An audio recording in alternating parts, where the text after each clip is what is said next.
नमस्कार, खबर उत्तराखंड में आपका स्वागत है। मैं हूं आपके साथ भावना त्रिपाठी। रुक करेंगे प्रदेश के तमाम बड़ी खबरों की ओर। मुख्यमंत्री पुष्कर सिंह धामी ने शासन के उच्चाधिकारियों से वीडियो कॉन्फ्रेंसिंग के माध्यम से सभी जिला अधिकारियों के साथ आपदा प्रबंधन व पुनर्वास से संबंधित कार्यों की समीक्षा की। मुख्यमंत्री ने सभी जिला अधिकारियों से भूस्खलन क्षेत्रों की सूची तैयार करने और बरसात के बाद सड़क मरम्मत सहित अन्य पुनर्निर्माण योजनाओं पर तेजी से कार्य करने के निर्देश दिए। मुख्यमंत्री ने भूस्खलन से संबंधित चेतावनी प्रणाली को विकसित करने के निर्देश दिए। इस दौरान सीएम ने कहा कि आपदा पीड़ितों की सहायता और पुनर्निर्माण कार्यों के लिए धनराशि की कमी नहीं होनी चाहिए। साथ ही आपदा के कारण विकास कार्य प्रभावित न हो, इस दिशा में भी ध्यान दिया जाए। आपदा पीड़ितों की तुरंत मदद करना हमारी जिम्मेदारी है।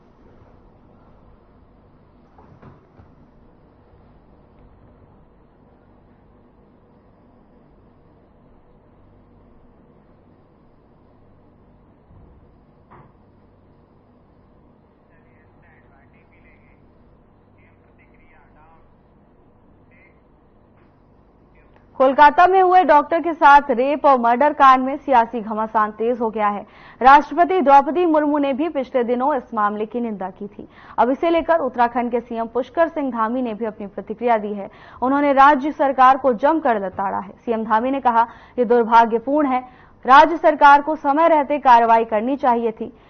महिला सशक्तिकरण और महिला सुरक्षा प्रधानमंत्री और राज्य दोनों की प्राथमिकता है, लेकिन पश्चिम बंगाल की सरकार ने इस पर प्राथमिकता से काम नहीं किया, जिसके कारण ये स्थिति पैदा हुई है।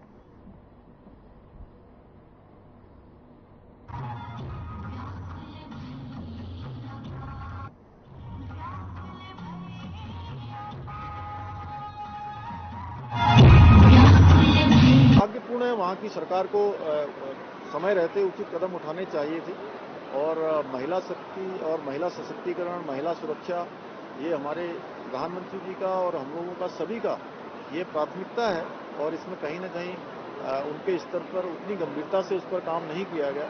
उसका परिणाम हुआ कि स्थिति इतनी खराब हो गई।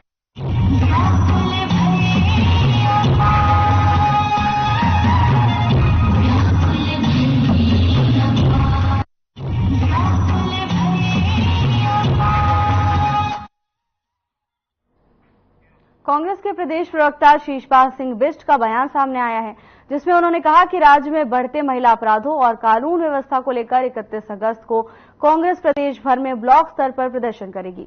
साथ ही उन्होंने कहा कि राज्य में कानून व्यवस्था पूरी तरह से ध्वस्त हो गई है और अपराधियों के दिमाग से पुलिस का भय समाप्त हो गया है।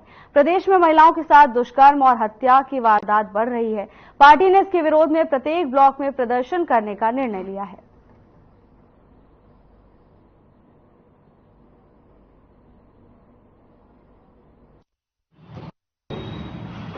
राज्य में जिस तरीके से बेटियों के ऊपर अत्याचारों की झड़ी लगी हुई है, उधम सिंह नगर में नर्स के साथ सामूहिक बलात्कार के बाद उसकी हत्या हो जाती है। पिछले ही एक महीने पहले हरिद्वार में जिस तरीके से 13 वर्षीय नाबालिग बेटी के साथ सामूहिक दुष्कर्म होता है, उसकी हत्या हो जाती है। राजधानी देहरादून के आईएसबीटी पर एक 16 वर्षीय मासूम बेटी के साथ 5 लोग सामूहिक दुष्कर्म करते हैं। बगल में ही पुलिस चौकी है। आईसीबीटी पे 24 घंटे आवाजाही रहती है। जगह अगर वहां पर बेटियां सुरक्षित नहीं है तो कहां सुरक्षित है?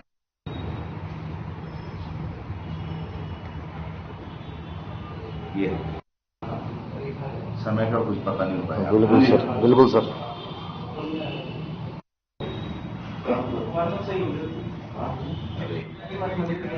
अरे बुजुर्ग। प्रदेश कांग्रेस केदारनाथ प्रतिष्ठा रक्षा यात्रा एक बार फिर शुरू करने जा रही है। प्रदेश कांग्रेस अध्यक्ष करण माहरा का कहना है कि स्थितियां अनुकूल होती ही केदारनाथ रक्षा प्रतिष्ठा यात्रा फिर से शुरू की जाएगी। आगे उन्होंने कहा कि केदारनाथ मंदिर धाम ट्रस्ट ने मान लिया है कि वहां पर एक मंदिर नहीं बनाएंगे, लेकिन उन्होंने जो एक पत्र लिखा है, उसे पत्र का अंतिम 2 पंक्ति सभी सनातन धर्म मानने वालों के लिए एक चैलेंज है।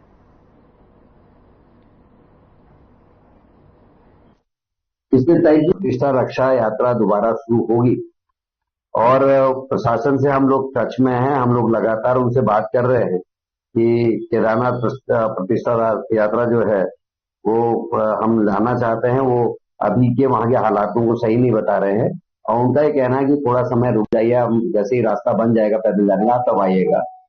क्योंकि केदारनाथ मंदिर धाम ट्रस्ट जो दिल्ली का है उसने भले ही ये मान लिया कि हम नहीं बनाएंगे, लेकिन उन्होंने जो पत्र लिखा है ये पत्र से हमें गंभीर आपत्ति है।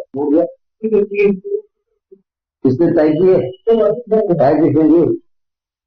अभी काफी लिख दो जो आएगा, ठीक है, परिवार के पास भी लिख दीजिए। इसने तय किए अभी काफी लिख दो जो आएगा, ठीक है, परिवार के पास भी लिख दीजिए। इसने तय किए।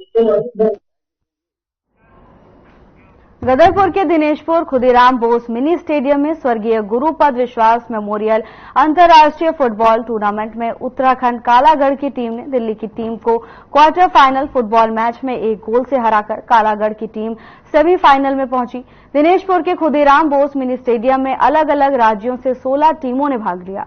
दिल्ली व कालागढ़ के बीच क्वार्टर फाइनल खेला गया। खेल की शुरुआत में दिल्ली की टीम ने कालागढ़ की टीम पर लगातार दबाव बनाए रखा, लेकिन खेल के अंत में कालागढ़ की टीम ने 1 गोल कर दिल्ली की टीम को हरा दिया।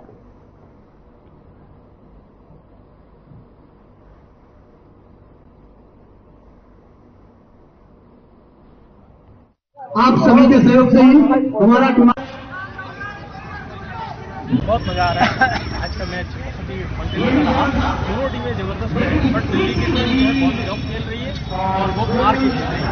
खेल में ऐसी उम्मीद हम लोग नहीं रखते हैं, खेल में मित्रता होनी चाहिए और बिल्कुल साफ सुथरा खेल होना चाहिए। जो अदर्स टीम यहाँ खेल रही है उससे अकॉर्डिंग जो है दिल्ली की बहुत रही। कितनी खुशी हो रही है, छोटा सा स्टेडियम अंतर्राष्ट्रीय खिलाड़ी भी आए, बहुत ही खुशी है। आज जो है दिनेशपुर पूरे हिंदुस्तान में छाया हुआ है, छोटा सा एक कस्बा है लेकिन ये चर्चा पूरे हिंदुस्तान में है। यहाँ दिनेशपुर स्टेडियम है, इसके लिए हम माननीय उप मंत्री हमारे अरविंद पांडे जी का बहुत बहुत धन्यवाद। ये आज का जो मैच है ये कालागढ़ और वर्सेस दिल्ली, और दिल्ली के टीम से जो है 4 खिलाड़ी अफ्रीका से आए हैं, कैमरून और घाना से बिलोंग करते हैं। और आज का जो मैच आप देख रहे हैं पीछे और बहुत ही शानदार और उत्कृष्ट मैच चल रहा है। और जो कालागढ़ की टीम है उसमें भी हमारे जो अंतर्राज्य से आसाम से और मणिपुर से भी काफी खिलाड़ी उस टीम से खेल रहे हैं और जो बेहद उत्कृष्ट खेल का प्रदर्शन कर रहे हैं।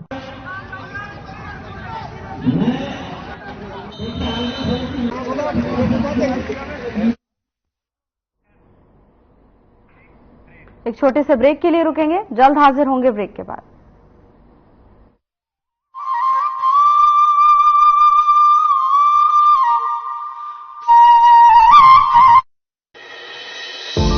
केंद्र सरकार की पीएम सूर्य घर मुफ्त बिजली योजना का उत्तराखंड सरकार कर रही है सफल संचालन। उत्तराखंड सरकार ने इस योजना के तहत 300 गांवों को किया है चिन्हित, जिन्हें बनाया जा रहा है सोलर ग्राम। तो वहीं शहरों में भी लोग इस योजना का उठा रहे हैं खूब लाभ। उत्तराखंड सरकार की तरफ से चलाई जा रही उत्तराखंड सोलर सब्सिडी योजना के अंतर्गत रूफटॉप सोलर लगवाने पर मिल रही है 2 गुनी सब्सिडी। स्वच्छ एवं नवीकरणीय ऊर्जा की दिशा में सरकार का ये ऐतिहासिक कदम आम लोगों को आ रहा है खूब पसंद। मैंने यहाँ पर प्रधानमंत्री सूर्य घर योजना के अंतर्गत 3 किलोवाट का सोलर प्लांट लगाया है। मेरे को इस पर केंद्र सरकार और राज्य सरकार दोनों तरफ से सब्सिडी मिली है। जब से मैंने ये प्लांट लगाया तब से मेरा बिजली का बिल शून्य हो गया है और ग्रिड को कुछ यूनिट मेरी जो है यहाँ से एक्सपोर्ट भी हो रही है। सरकार द्वारा इस योजना के तहत 1 किलोवाट क्षमता वाले सिस्टम के लिए लागत का 50% और 2 किलोवाट के लिए 65% तथा 3 किलोवाट के लिए केंद्र से 85,800 और राज्य सरकार से 51,000 रुपए की दी जा रही है सब्सिडी। अगर आप भी बिजली का बिल जीरो करना चाहते हैं तो pmsuryaghar.gov.in पर कर सकते हैं ऑनलाइन आवेदन। इस योजना की खासियत यह है कि उपभोक्ता अपने घर की छत पर ही सोलर पैनल सिस्टम स्थापित करके बिजली उत्पन्न कर सकते हैं। अगर उत्पन्न बिजली घरेलू खपत से अधिक है तो उसे सरकार द्वारा निर्धारित दर पर खरीदा जाएगा। उत्तराखंड सरकार का अगले 3 वर्षों में सौर ऊर्जा प्लांटों के जरिए 2500 मेगावाट बिजली उत्पन्न करने का है लक्ष्य। सौर ऊर्जा से देश भर में 1 करोड़ घरों को 300 यूनिट मुफ्त बिजली मिलेगी। आत्मनिर्भर भारत के संकल्प को पूरा करता उत्तराखंड ऊर्जा प्रदेश की राह में तेजी से आगे बढ़ रहा है। उत्तराखंड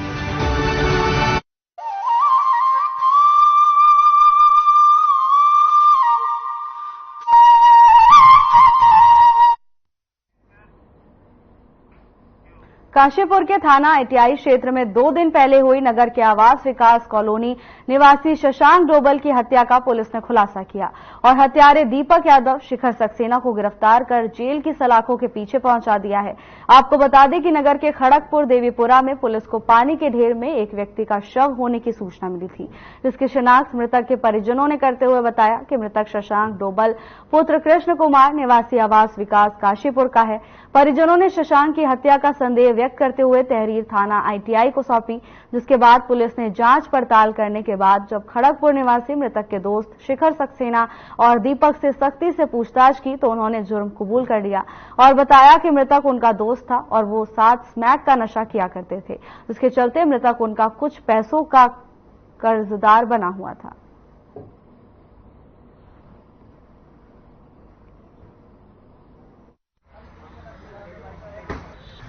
देखिए 26 तारीख को 112 पर सूचना मिली थी कि ये जो शमशान घाट है आईटीआई थाना क्षेत्र में, यहाँ पे एक लावारिस वाहन और डेड बॉडी मिली थी।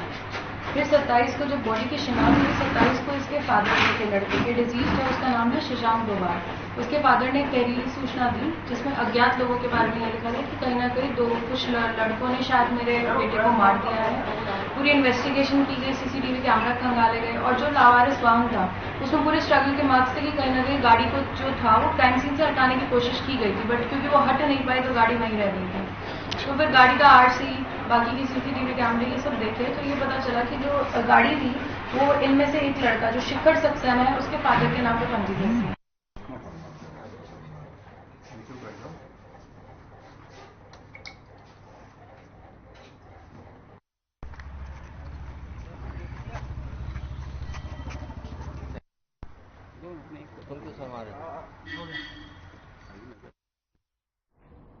पौड़ी में मत्स्य पालन को बढ़ावा देने के लिए अब मत्स्य विभाग द्वारा समूह के माध्यम से जनपद में मत्स्य पालन को बढ़ावा दिया जा रहा है।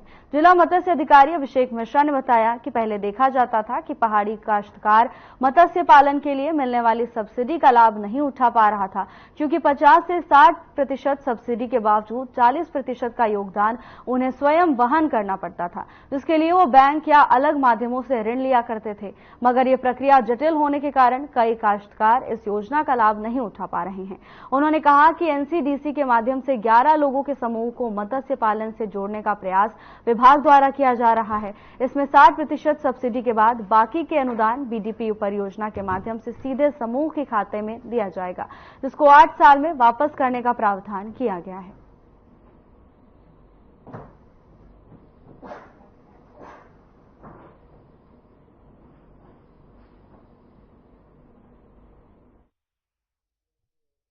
चौबीस 25 में एक नई योजना माननीय मुख्यमंत्री महोदय द्वारा प्रारंभ की गई है, जिसका नाम है मुख्यमंत्री मत्स्य संपदा योजना।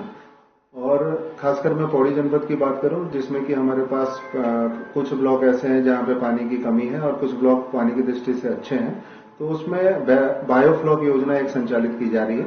बायोफ्लॉक योजना का उद्देश्य यह है कि कम जगह में, कम पानी में और ज्यादा मछलियां डाल के हम उसमें मत्स्य उत्पादन कर सकते हैं। और मुख्यमंत्री मत्स्य संपदा योजना अंतर्गत इसमें पुरुष सामान्य को हम 50% की राशि सहायता देंगे। एक पवई में है, पवई में है, कोर्ट में,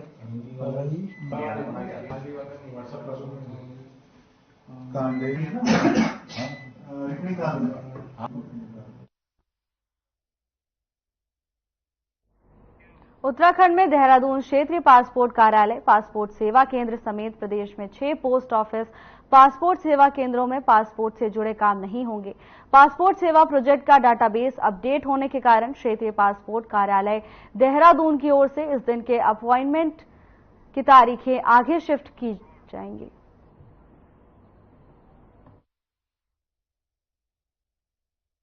जिन आवेदकों ने 30 अगस्त का अपॉइंटमेंट पहले कंफर्म रूप से ले रखा है, उनकी सुविधा के लिए उनके अपॉइंटमेंट को हम उससे अगले वाले शनिवार यानी कि 7 सितंबर को शिफ्ट कर रहे हैं और इसके लिए उनको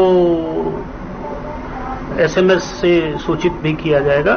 और पासपोर्ट सेवा केंद्र देहरादून, जहां तक क्षेत्रीय पासपोर्ट कार्यालय देहरादून का सवाल है, हमारे पास एक सेवा केंद्र है, तो 30 के जितने सारे अपॉइंटमेंट हैं वो अगले वाले सैटरडे अर्थात 7 सितंबर को होंगे। और जो हमारे 6 और पासपोर्ट पोस्ट ऑफिस पासपोर्ट सेवा केंद्र हैं, उनके अपॉइंटमेंट को उससे अगले वाले हफ्ते में है, यानी 30 फ्राइडे है, इसके बाद उससे अगला शनिवार संडे छोड़ के जो सप्ताह शुरू होगा उसमें स्टैगर्ड बेसिस पे।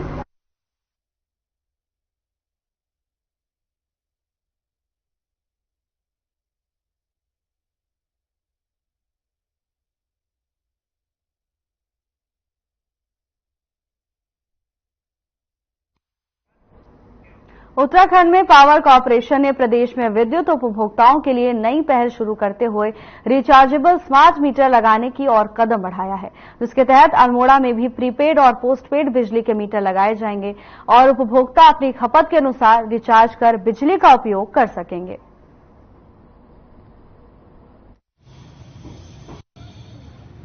अल्मोड़ा में स्मार्ट मीटर्स की लगने की शुरुआत होने जा रही है। इसमें अभी सर्वे का काम चल रहा है और कुल अल्मोड़े में जो अभी तक का है, पहले चरण में 25,000 मीटर लगने का ये अभी प्राविधान किया गया है।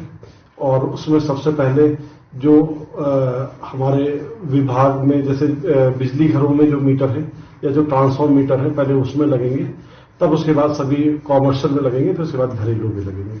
इससे बेनिफिट ये है कि लोगों को जैसे जो दिक्कतें होती है कई बार रीडिंग ना ले पाने की वजह से या मीटर खराब होने की वजह से, तो वो सब जो है दिक्कतें दूर हो जाए।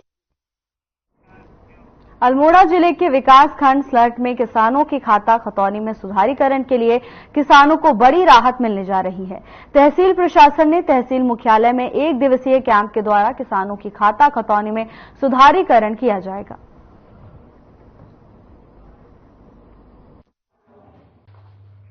है कि जो काश्तकार हैं पुराने टाइम से जो खतौनियां बनी हुई आ रही हैं, कुछ गलतियां जैसे सिंह हो गया, सिंह की जगह कुमार हो गया, उन गलतियों को सुधारना है। क्योंकि यहाँ कई लोग आते हैं जो बच्चों के सर्टिफिकेट बनवाने के समय में उन्हें बड़ी दिक्कतों का सामना करना पड़ता है। वो अपने अभिलेख जो साक्ष्य हैं उनके, अपने आधार कार्ड हो गए, अपने डॉक्यूमेंट। पौड़ी जिले के चौबट्टा खाल विधानसभा क्षेत्र के बीरो खाल ब्लॉक में राजकीय उच्चतर माध्यमिक विद्यालय देवी खाल कोठा और पूर्व माध्यमिक विद्यालय देवी खाल के छात्र बुनियादी सुविधाओं के लिए तरस रहे हैं। यहां पूर्व माध्यमिक विद्यालय के कई कक्ष जर्जर हो चुके हैं।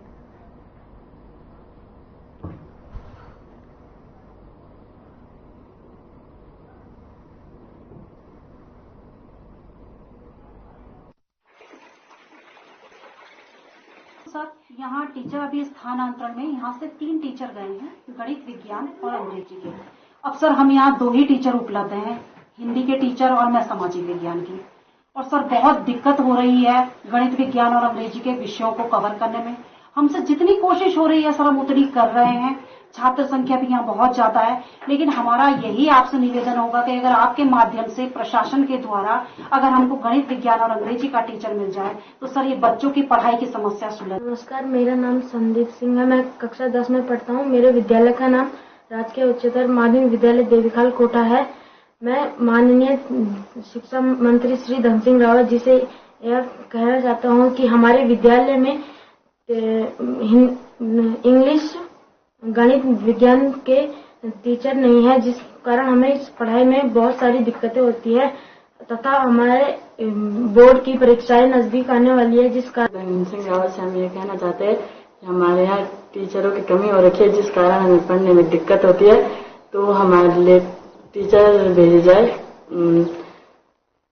पहले हमारे यहाँ 6 टीचर थे, अब हमारे यहाँ 3 टीचर है और गणित, इंग्लिश और विज्ञान के टीचर। अधिकारियों के संज्ञान में ये बात जा चुकी है और जैसे यहाँ पर जीएस साहब का भी सर्वे हुआ था तो जीएस साहब ने पूरी बिल्डिंग जीर्ण रूप में यहाँ पर उसके निष्प्रयोग के लिए दे दी गई है और विभाग द्वारा भी यहाँ पर नवीन भवन स्वीकृत हुआ है और जिसकी ग्रांट अभी तक हमें प्राप्त नहीं हुई है।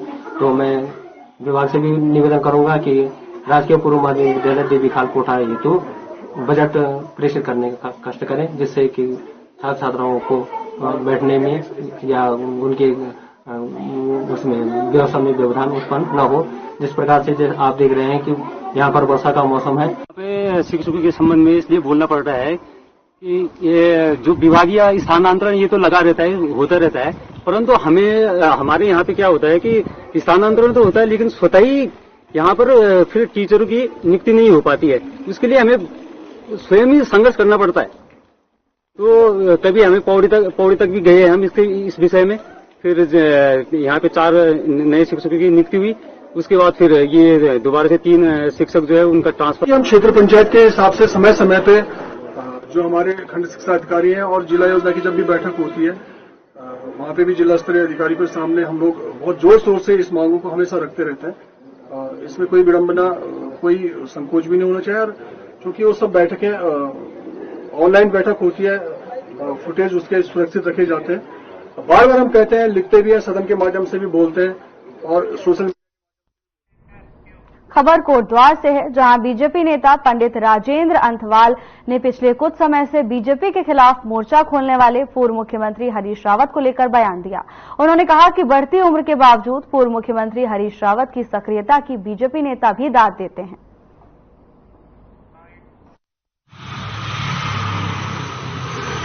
और उम्र में भी और अनुभव में भी, लेकिन मेरा जहां तक मानना है कि आज तक के कार्यकाल में, चाहे उनकी सरकार रही हो या विपक्ष में रहे हो, कभी भी सकारात्मक भूमिका कभी नहीं रही। और उनका अपना रोल है, पर इतना जरूर है कि इस उम्र में वो एक्टिव हैं और कांग्रेसियों को इससे सबक लेना चाहिए।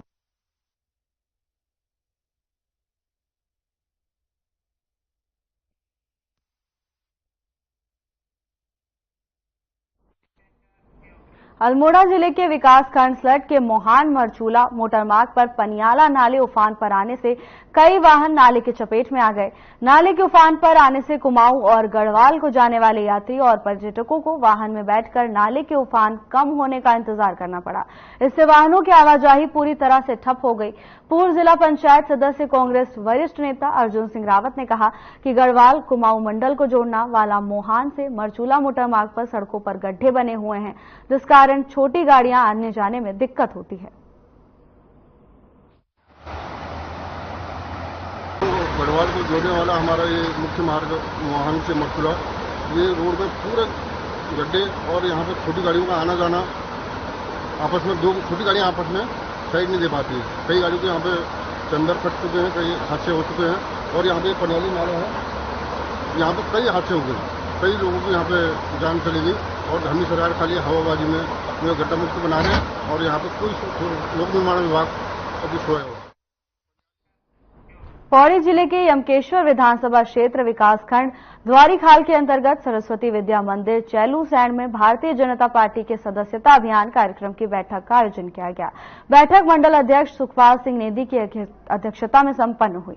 बैठक में बीजेपी सदस्यों ने महान आत्माओं को नमन करते हुए श्रद्धांजलि अर्पित की। आज द्वारीखाल ब्लॉक के अंतर्गत द्वारीखाल मंडल की बैठक हुई। सदस्यता अभियान के प्रभारी हमारे मोहन सिंह नेगी, जिला उपाध्यक्ष, और जो हमारे द्वारीखाल ब्लॉक के प्रभारी थे, आज उन्होंने बैठक ली और भाजपा के समस्त कार्यकर्ताओं। फिलहाल के लिए बस इतना ही। जल्द हाजिर होंगे नई अपडेट्स के साथ। नमस्कार।